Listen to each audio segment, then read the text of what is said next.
The Pacific Ocean off the coast of Oregon was a different beast in late fall. The usual placid grey gave way to a churning, hostile expanse of deep blue and white foam. For Jake, the anchor Miller, a fisherman weathered by years of battling these very waters, it was a routine day gone wrong. Jake wasn't a man of many words. His life was a simple, repetitive rhythm. Wake up before dawn, kiss his sleeping daughter Lily on the forehead, and head out on his aging trawler, the Seaworthy. The boat was his livelihood and his sanctuary, a constant in a life defined by loss since his wife's passing 3 years prior. He was a single father navigating a different kind of storm on land, one of grief and financial strain, all while trying to be both mother and father to Lily, his bright-eyed 7-year-old world. The day had started with a low-pressure system, but meteorologists had underestimated the ferocity with which it would develop. By midday, what was supposed to be a squall had escalated into a full-blown tempest. Rain lashed down in sheets, blurring the line between sea and sky. The Seaworthy was tossed around like a toy, the wooden hull groaning in protest against the relentless force of the 40-foot waves. Jake, however, was a master of his craft. He fought the wheel, his muscles straining as he kept the boat's bow pointed into the waves, preventing it from being swamped. He was thinking of Lily, of her infectious giggle and the crayon drawings that adorned the inside of his cabin. She was his anchor, the reason he fought so hard to stay afloat. That's when he saw it. A flash of something unnatural against the brutal canvas of the storm. A flicker of bright white, then a shape being swallowed by a massive wave. His heart pounded against his ribs, a visceral alarm ringing in his chest. It was a person, a woman, clinging to a piece of what looked like a shattered yacht. He wrestled with his conscience for a moment. Turning back to rescue someone in this storm was not just dangerous, it was an act of madness. It could mean death for both of them, and for Jake, a father, that was an unforgivable risk. He had Lily to think of. But the flash of white, the brief glimpse of a human face fighting for air, haunted him. It was the same desperation he saw in his own eyes when he thought about a future without his wife. It was a look that screamed for help, a primal plea for life. He couldn't turn away. With a grim determination, he radioed the Coast Guard, knowing full well they were likely grounded or overwhelmed. He then began the perilous turn, fighting the boat's momentum as the waves slammed into its side. The Seaworthy groaned, and for a terrifying moment it felt like it would capsize. He held his breath, his knuckles white on the wheel, and just as the boat seemed to right itself, he saw her again. She was barely conscious, her elegant white dress, now torn and waterlogged, clinging to her emaciated frame. Her dark hair was plastered to her face, obscuring the features he'd only glimpsed before. He maneuvered the trawler closer, the waves making it an almost impossible task. He grabbed a life preserver and, timing it perfectly between 2 waves, he threw it towards her. She weakly grabbed hold, her fingers slipping, but she held on. The next part was the most difficult. Jake had to pull her, a dead weight in the turbulent water, towards his boat. He leaned over the side, his weathered hands gripping the rope, the rain stinging his eyes. A wave slammed into the boat, and he was nearly thrown overboard himself. With a final desperate heave, he pulled her into his arms, her body cold and heavy. He dragged her into the warmth of the cabin, her ragged breaths a stark contrast to the storm's roar outside. He didn't know who she was, or why she was out here, but he knew one thing for certain. He had just risked everything for a stranger.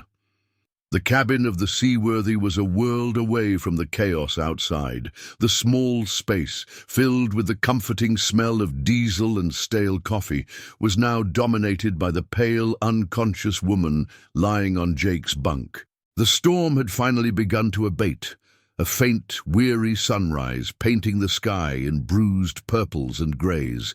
Jake sat on a stool, a mug of coffee warming his hands, his eyes fixed on the woman. She was a striking figure, even in her battered state. Her clothes, though shredded, were clearly high-end, and the small, intricate necklace around her neck glinted in the dim light, its design unlike anything he'd ever seen. He carefully cleaned a small cut on her forehead, a quiet, almost domestic act that felt surreal given the circumstances. He found her purse, a small, expensive-looking clutch that somehow had survived the ordeal, tucked into the folds of her dress. Inside, among a few ruined bills and a sodden phone, was a driver's license. The name on it was startlingly familiar. Evelyn Reed. Jake's mind immediately connected the name to the news reports that had dominated the local news and national headlines for days. A yacht had gone missing off the Oregon coast during a charity gala, with the passenger list reading like a who's who of the country's elite. Evelyn Reed, the reclusive daughter of a tech billionaire and a rising star in her own right, had been on that yacht. She was presumed dead, her father offering an astronomical reward for any information. Jake had dismissed the news as something out of a movie, a world away from his own reality, yet here she was, in his humble cabin, a living embodiment of the stories he'd only heard on the radio. When Evelyn finally stirred, her eyes fluttered open slowly, their deep hazel color taking in her surroundings with a mix of confusion and fear. She tried to sit up, a sharp pain in her ribs making her wince. Jake was there in an instant, his large hand gently pressing on her shoulder. "Easy, you're safe now," he said, his voice a low rumble. "You're on my boat." Evelyn's eyes, wide with panic, darted around the cabin. "The boat! It was a blast," she whispered, her voice hoarse and raw. "My father, he didn't want me there." Her words, fragmented and laced with trauma, began to paint a picture more complex than a simple yacht accident. As the days passed, and they made their slow journey back to port, Evelyn's story began to unfold. She wasn't just a lost billionaire's daughter. She was a woman on the run, a woman with a secret. The gala was a trap, a planned assassination disguised as an accident. She had uncovered a web of corruption within her father's company, a scheme that involved the embezzlement of billions and the use of shell corporations to launder money. She had been collecting evidence, planning to go to the authorities, but her father's associates had found out. The yacht accident was a deliberate attempt to silence her. She had been pushed overboard, a desperate final act of violence meant to ensure her silence forever. She was no damsel in distress, but a fierce survivor, a woman who had fought against impossible odds and a betrayal that went to her very core. She was smart, resilient, and utterly alone. Jake listened, his initial awe at her identity slowly replaced by a growing admiration. Her story resonated with his own struggles, though on a different scale.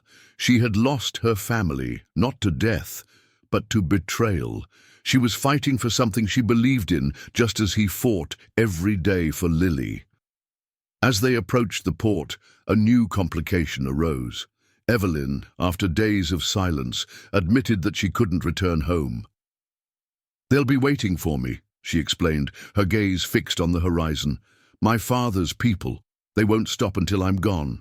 The reward money, the millions of dollars Jake could claim, faded from his mind. He saw a terrified woman, not a ticket to a better life. He saw someone who needed help, and for the first time in a long time, he felt a purpose beyond just keeping himself and Lily afloat. He knew what he had to do. The small fishing town of Newport, Oregon, was a stark contrast to the world Evelyn Reed had known.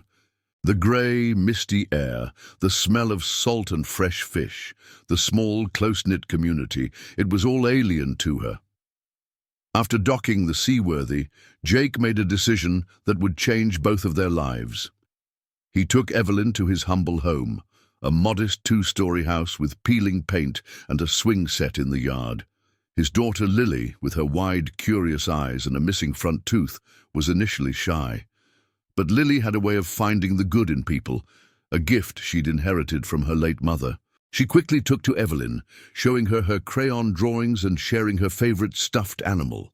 Evelyn, in turn, found herself opening up, a genuine smile replacing the tight, guarded expression she had worn for days.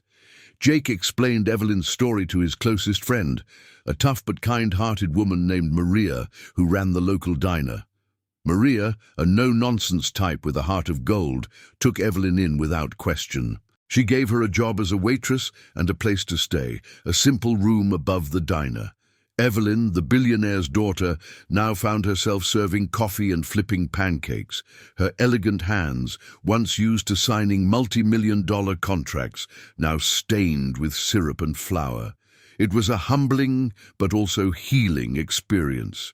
She found a sense of purpose and a community that she had never known, a family that was bound not by blood or money, but by simple kindness. Meanwhile, Jake was dealing with the fallout of his discovery. The Coast Guard had officially declared Evelyn Reed dead, closing the case. But Jake knew the truth, and a part of him was tempted to reveal it, to claim the reward money that could secure Lily's future.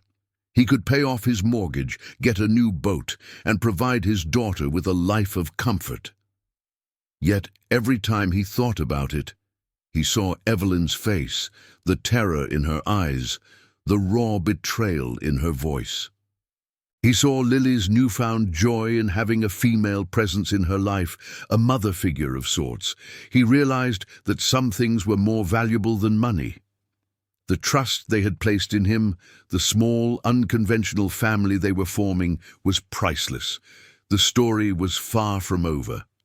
The news of Evelyn Reed's death had been a victory for her enemies, but it was also a ticking clock. The evidence she had collected was hidden, but not gone.